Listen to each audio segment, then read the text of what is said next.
I remember that night in excruciating detail. Every sound, every shadow, every breath that escaped my lungs into the frigid air of that abandoned cathedral. It's been 3 months since it happened, but when I close my eyes, I'm instantly transported back. The doctors call it trauma. I call it warning. It had been a perfectly ordinary day until then. I was driving back from a construction job 2 towns over. Nothing special, just some renovation work on an old farmhouse. The pay was good, and I'd been in high spirits as I started the long drive home through the countryside. The first drops of rain had seemed innocent enough. By the time I reached the stretch of rural back road that wound through the densely wooded hills, the storm had transformed into something monstrous. Water sheeted across my windshield faster than the wipers could clear it. Lightning fractured the sky every few seconds, thunder following so quickly it made my ears ring. I leaned forward, squinting through the glass, knuckles white on the steering wheel. That's when my engine sputtered, coughed, and died. "Come on, not now," I muttered, coasting to the shoulder of the road.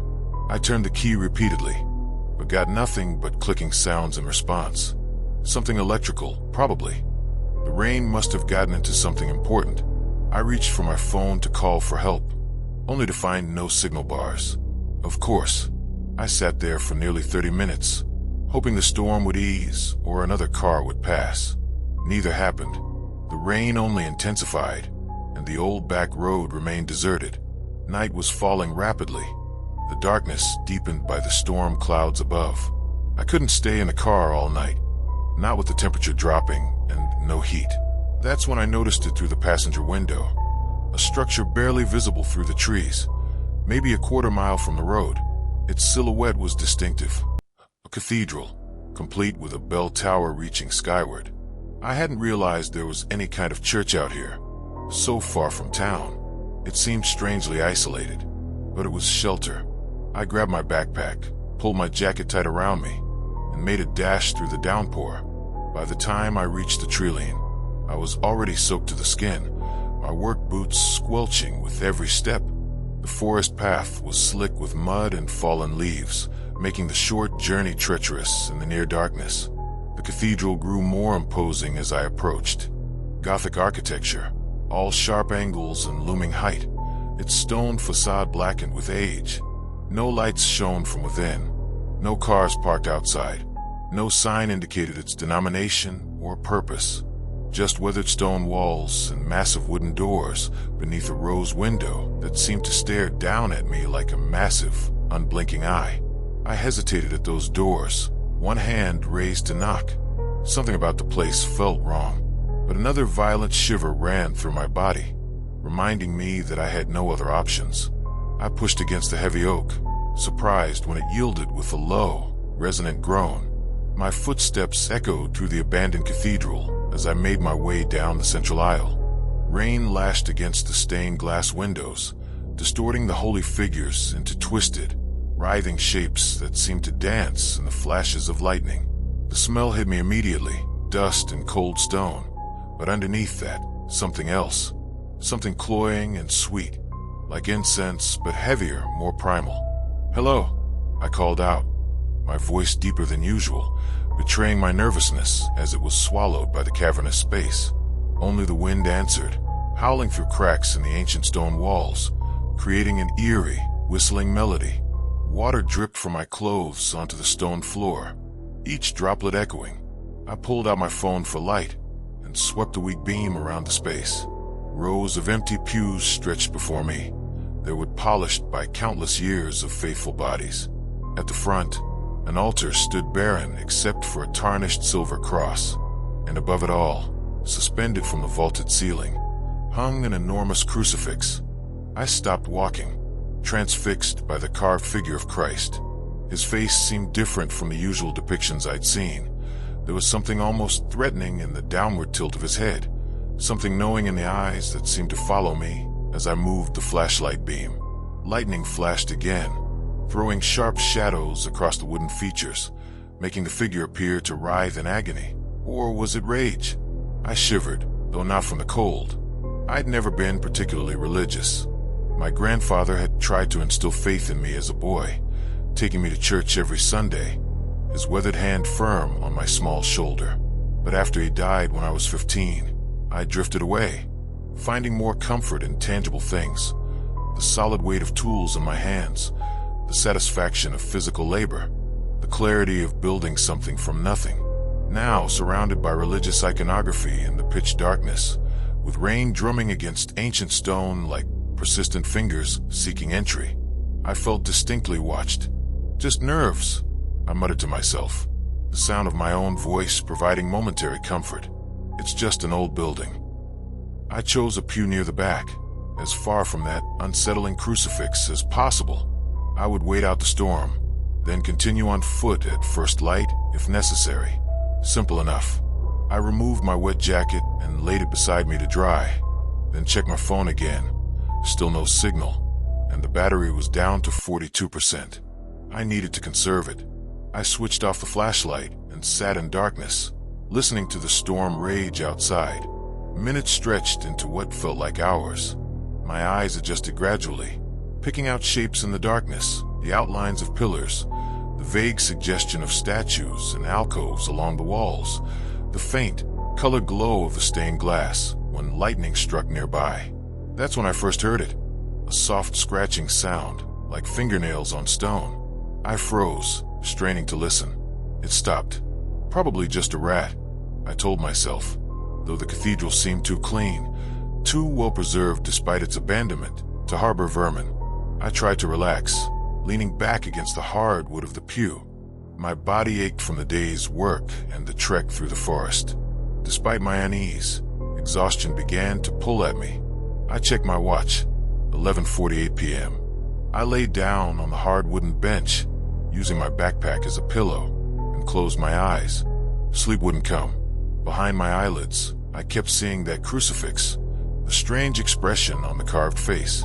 And then the scratching started again, more insistent this time.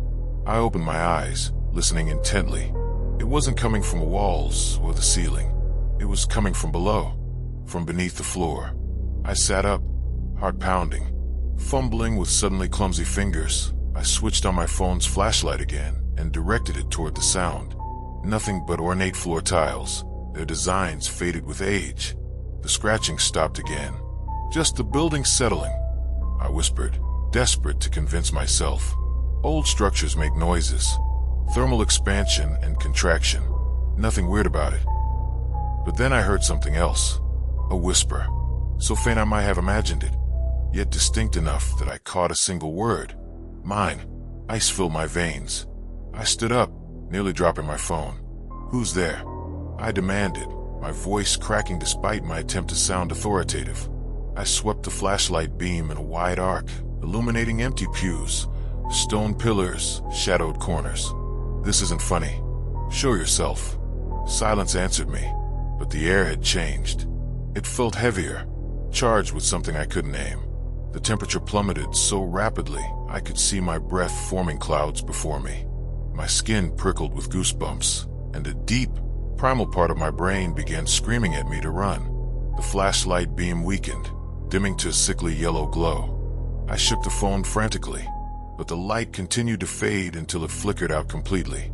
The screen remained black, dead, though it had shown nearly half battery moments before. Complete darkness engulfed me, broken only by occasional flashes of lightning through the windows. I stood frozen, afraid to move in any direction. In those split-second illuminations, I could have sworn I saw figures standing in the aisles, tall, unnaturally thin, their heads tilted at impossible angles. Each time darkness returned, they seemed closer. My heart hammered against my ribs as I backed away blindly, colliding with the pillar. My broad shoulders hit the stone hard enough to bruise, but I barely noticed the pain. I slid down to the floor, making myself as small as possible despite my 6-foot frame.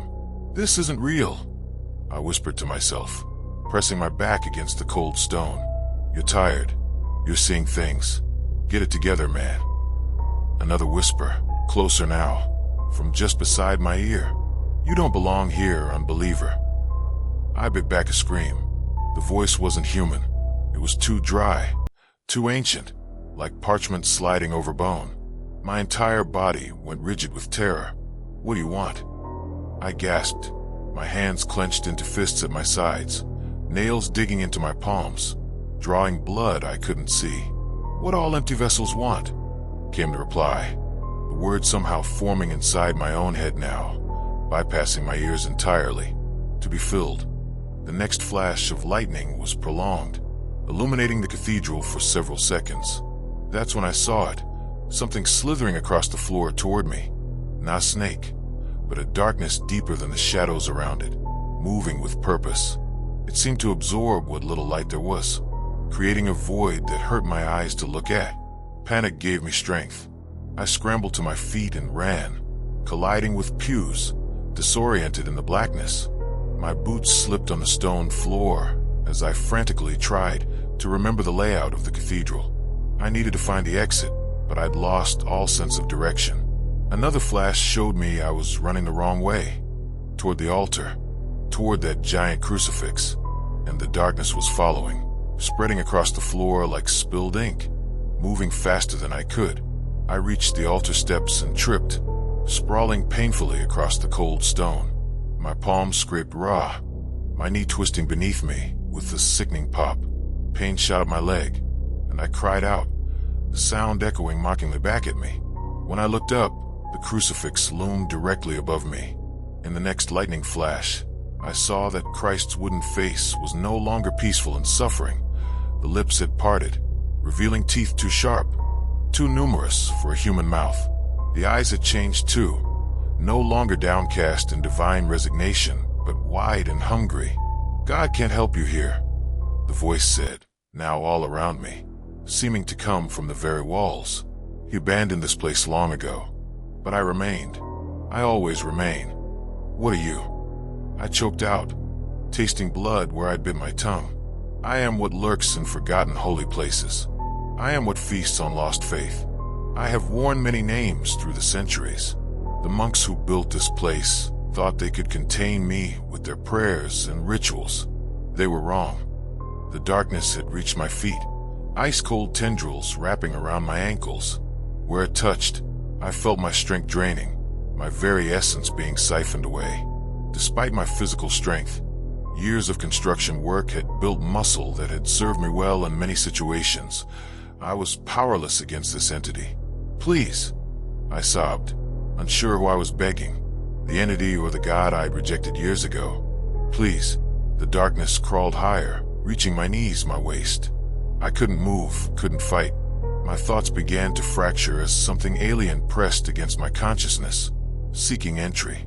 Memories I'd forgotten began to surface. My grandfather's funeral, the way I'd refused to approach his casket, the bitterness I'd felt that God had taken him from me. And then older memories, ones that couldn't possibly be mine. Stone walls rising under the hands of robed men, chanting in Latin, something discovered in the earth beneath the foundation. A pact made, a betrayal, blood on the altar. In desperation born of pure terror, words I hadn't spoken since childhood tumbled from my lips. Our Father, who art in heaven. The darkness recoiled, just slightly, but enough that I noticed. Hallowed be thy name. The pressure against my mind eased fractionally. Stop, the voice commanded, now tinged with something that might have been concern. I ignored it, continuing the prayer, each word strengthening my voice, each phrase pushing back the encroaching darkness. I didn't just recite, I believed, with a fervor born of absolute terror and desperate hope. Thy kingdom come, thy will be done, on earth as it is in heaven. The entity shrieked, the sound like glass shattering inside my skull. The darkness around my legs roiled and bubbled like boiling tar. Give us this day our daily bread, and forgive us our trespasses, as we forgive those who trespass against us. I remember my grandfather's hands, weathered and strong, clasped in prayer. I remembered the peace on his face, even as cancer ate away at his body. I remembered his final words to me. Faith isn't about what you can see, son. It's about what sees you. And lead us not into temptation, but deliver us from evil. A violent tremor ran through the cathedral. The stained glass windows blazed with light, as if dawn had suddenly broken outside. But this light was too pure, too piercing to be natural sunshine. It streamed through the colored glass and focused beams that intersected at the altar where I lay. The darkness shrieked again, a sound of ancient rage and fear. It withdrew from my body in violent jerks, coalescing into a writhing mass at the center of the altar. In that moment of illumination, I saw it clearly, a thing of many limbs and eyes, ancient beyond comprehension. It had been human once, perhaps, but centuries of corruption had transformed it into something else entirely. Faces seemed to form and dissolve within its roiling mass. Monks, priests, lost travelers like myself. "This isn't over," it hissed as the light grew more intense. "You opened the door by entering here. I know your scent, your soul. I can find you now." The light converged into a single beam that struck the creature. It screamed as it disintegrated, not destroyed but banished, forced back to whatever realm it had emerged from. Then silence. The cathedral was still dark, but it was a natural darkness now, free from that oppressive presence. My phone's flashlight flickered back to life in my hand, though I hadn't touched it. The battery indicator now showed 100%. I sat trembling on the altar steps until the first genuine rays of dawn filtered through the windows. Only then did I dare to move, limping toward the exit on my injured knee. The pain was excruciating, but strangely grounding, a reminder that I was still alive, still myself. As I reached the massive doors, I glanced back at the crucifix. In the gentle morning light, Christ's face had returned to its original form, serene and suffering, compassionate. But now I understood what I'd seen in those carved eyes earlier. Not warning, not pity, but recognition. As if he'd been waiting for me all along, knowing I would need him when darkness came. I pushed open the doors and stepped into the morning. The storm had passed completely, leaving behind a world washed clean. Birds sang in the forest, and the air smelled of wet earth and growth. My car was visible in the distance, down the forest path that seemed much less threatening by daylight. My grandfather had always told me faith wasn't something you found. It was something that found you when you needed it most. As I walked away from the cathedral, I felt something I hadn't experienced since his death, the certainty that I wasn't alone. Yet beneath that comfort lingered an unsettling knowledge. The entity's final words hadn't been a mere threat. Something had awakened in that cathedral, something that knew me now, that might someday seek me out again. But when it did, I would be ready, because now I knew what waited in the darkness and what stood against it. That night, I lost my disbelief and found something infinitely more powerful. Sometimes at night, I still hear scratching sounds. Sometimes from the corner of my eye, I glimpse impossible shadows moving against the walls. And sometimes in my dreams, I'm back in that cathedral, running down endless aisles that lead nowhere. But I keep a Bible by my bed now, and I pray, not out of fear, though the fear remains. I pray because I know something is listening. Dear listener, thank you for staying with me until the end of this story. Make sure to subscribe to my channel. Many more terrifying, mysterious, and thrilling stories are coming soon. See you again very soon.